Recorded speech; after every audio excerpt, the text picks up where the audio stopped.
Olá, espero que esteja tudo bem com você, com a sua família e que a graça do Senhor continue guardando, abençoando, livrando e confortando o seu coração nestes dias e em especial neste momento. A minha gratidão a todos e a todas que têm assistido às nossas pregações, que têm compartilhado cada uma delas e assim têm sido edificadas. Também aqueles e aquelas que se inscreveram neste humilde canal, e isto é um motivo de grande alegria também ao meu coração. A minha gratidão a Deus, a cada irmão, a cada irmã que tem orado por nós, pela nossa igreja evangélica reformada aqui de Arapongas, e assim também com todo o corpo de Cristo espalhado sobre a face da terra. Eu gostaria de, nesta oportunidade, falar a você sobre Deus. Deus faz o impossível acontecer. Todo ser humano, ele tem as suas limitações, as suas incapacidades, mas Deus não é assim. E sempre ele nos auxilia em nossas causas, principalmente para nos mostrar que realmente o nosso Deus faz o impossível acontecer em conformidade com a sua vontade. Nós gostamos, é verdade, todo ser humano gosta de conquistas, de vitórias, entretanto, na nossa caminhada nesta vida, nós nos encontramos muitas vezes com impossíveis. E quando isso acontece, é muito importante nós sabermos que, não conseguimos conquistar o impossível por meio do dinheiro. Há um texto lá em Atos capítulo 8, de 9 a 20, de Simão o mágico, que ao ver Pedro impondo as mãos e as pessoas recebendo o Espírito Santo, pensou que ele poderia fazer a mesma coisa por meio do dinheiro. E o dinheiro para nada serve no mundo espiritual. Logo, entende-se que o impossível de Deus não pode ser alcançado por meio de barganhas ou de coisas desse tipo com o nosso Deus. Tanto que Pedro diz a Simão: o teu dinheiro seja contigo para a perdição, pois cuidaste que o dom de Deus se alcança por dinheiro. Também não conseguimos alcançar o impossível por meio da sabedoria humana. Lucas 5,5 mostra Pedro, que era um pescador profissional, que tinha um barco próprio, conhecia o mar da Galileia como poucos, e assim, com a melhor técnica, ele sai para pescar. Aconteceu que, após pescar a noite toda, ele nada apanhou. A impossibilidade se apresentou, e quando isso aconteceu, toda a sua sabedoria foi incapaz de resolver aquela situação. Também não conseguimos conquistar o impossível por meio da posição social. Lucas capítulo 8, 41 a 56, relata-nos a história de Jairo, que era um dos principais da sinagoga. Uma pessoa muito importante, de posição social, destacado, abastado financeiramente. Ele tinha acesso aos melhores tratamentos da época, mas quando o impossível se apresentou por meio da enfermidade que levou a vida de sua filha, a sua posição social, em nada mudou aquela situação. Também não podemos conquistar o impossível por meio da religiosidade. João 3, de 1 a 3, conta-nos a história de Nicodemos, que era um mestre da lei, um homem muito religioso, mas foi confrontado pelas palavras de Jesus acerca de nascer de novo. Algo que só é possível, é claro, pela ação divina no ser humano por meio do Espírito Santo. É algo impossível de ser conquistado por meio dos dogmas, por meio da religiosidade ou por pertencer a uma denominação religiosa. Consequentemente, se eu não posso alcançar o impossível por meio do dinheiro, por meio da sabedoria humana, por meio da posição social e da religiosidade, é claro que só há uma maneira de tornar o impossível possível conforme a vontade do Senhor, que é ter fé em Deus e em Jesus Cristo de forma incondicional e confiar na sua vontade soberana para as nossas vidas. Jeremias 32:17 diz assim: Ah, Senhor Deus, Eis que tu fizeste o céu e a terra com o teu grande poder, e com o teu braço estendido, não há que te seja demasiado difícil. Não há que te seja demasiado difícil.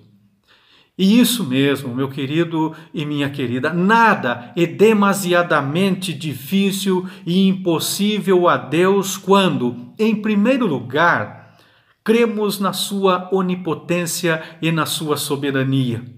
Que significa que Deus tem a liberdade, que Deus tem poder de fazer o que está em harmonia com a sua natureza. Por isso, dizer que nada é impossível para Deus é uma verdade que está em conformidade com as Escrituras Sagradas e podemos então descansar nesta verdade. Também, Deus tem a direção soberana sobre tudo o que existe ou que possa existir. Somente Deus, Ele sim é todo-poderoso. E a soberania de Deus significa que a Santa Trindade e a palavra infalível nos governam em cada esfera da nossa vida e que somente Deus é o Todo-Poderoso. O nosso Catecismo de Heidelberg, na pergunta 26, pergunta: o que você crê ao dizer que creio em Deus Pai, Todo-Poderoso, Criador do céu e da terra? E a resposta é que o eterno Pai de nosso Senhor Jesus Cristo criou do nada o céu e a terra e tudo o que neles há, e também o sustenta e governa pelo seu eterno conselho e providência.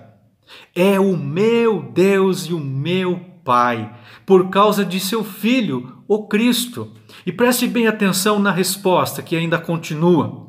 Por isso, confio nele de tal forma que não duvido que ele proverá de tudo quanto necessito para o meu corpo e a minha alma, e que ele transformará em bem para mim todo o mal que me dá como porção nesta vida penosa. Pois ele pode fazer isto por ser o Deus Todo-Poderoso e também quer fazê-lo por ser um Pai fiel. Isto sim é crer no Pai Todo-Poderoso, o verdadeiro Deus da Bíblia.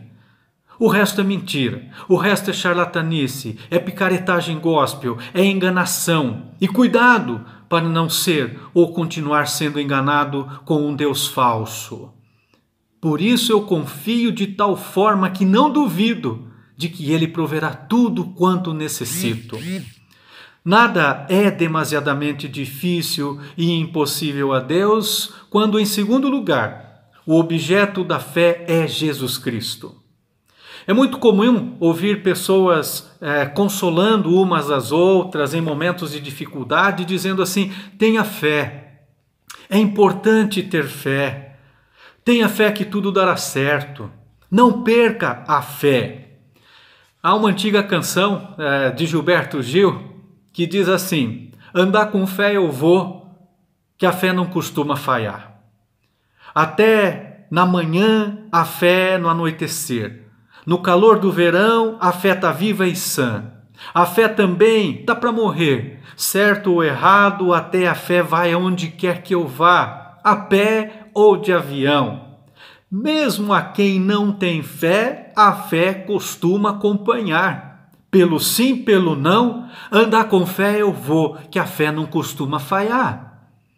Na música também, Alagados, dos Paralamas do Sucesso, há um verso que diz assim: Alagados, Trintal, favela da Maré, a esperança não vem do mar, nem das antenas de TV. A arte é de viver da fé, só não se sabe fé em quê? Estas músicas mostram que há uma gama enorme de concepções de fé. Eu diria que nas prateleiras dos supermercados da fé há produtos e subprodutos para todos os gostos, bolsos e tendências. Mas ter fé no objeto errado de nada adianta, pois fé no objeto errado não há e não tem nenhum valor. Mas o pior é que há milhares de pessoas achando que estão vivendo da fé e pela fé e realmente não sabem sequer fé em quê. Fé em quem? O ser humano, ele acredita ter fé e crer em tanta coisa. Fé em si mesmo, fé na ciência, fé no governo, fé na economia, fé de que tudo vai melhorar, fé no progresso, fé na outra pessoa. E mesmo assim, diariamente, esta fé, esta crença, tem sim frustrado, decepcionado, tem sim falhado. A própria ciência falha, também como demonstrou o filósofo Karl Popper com o seu falibilismo. E mesmo diante dessas falhas, todas que eu apontei acima, o ser humano acha que não pode ter fé, ou seja, quando se refere a Deus, a fé verdadeira, as pessoas acham que não podem, que não conseguem, que não devem. Pelo contrário, quando falamos da fé em Deus, da fé em Cristo Jesus como objeto desta fé, as pessoas creem e as pessoas até falam: eu duvido, eu quero questionar, eu preciso questionar, eu preciso de alguma comprovação. Fé em Deus é uma bobagem, fé em Deus é uma invenção humana. E assim realmente será. Enquanto o ser humano não tiver a Deus Pai, ao Deus Filho, ao Deus Espírito Santo como objeto da sua fé, estarão orbitando em torno desta fé falsa, desta fé que engana, desta fé que decepciona as pessoas. João Calvino, ele escreveu: o conhecimento do divino favor, é verdade, deve ser buscado na palavra de Deus. A fé não possui nenhum outro fundamento no qual possa descansar com segurança, exceto a sua palavra. Mas quando Deus estende sua mão para ajudar-nos, a experiência disto é uma profunda confirmação, tanto da palavra quanto da fé. O teólogo von Allmen afirmou também o seguinte: o objeto próprio da fé é Jesus Cristo, revelador de Deus, que em seu nome realiza a salvação e que, unindo aos crentes, os une a Deus e os salva. Por isso, também a pergunta 21 do Catecismo de Heidelberg, da nossa igreja, pergunta: o que é uma verdadeira fé?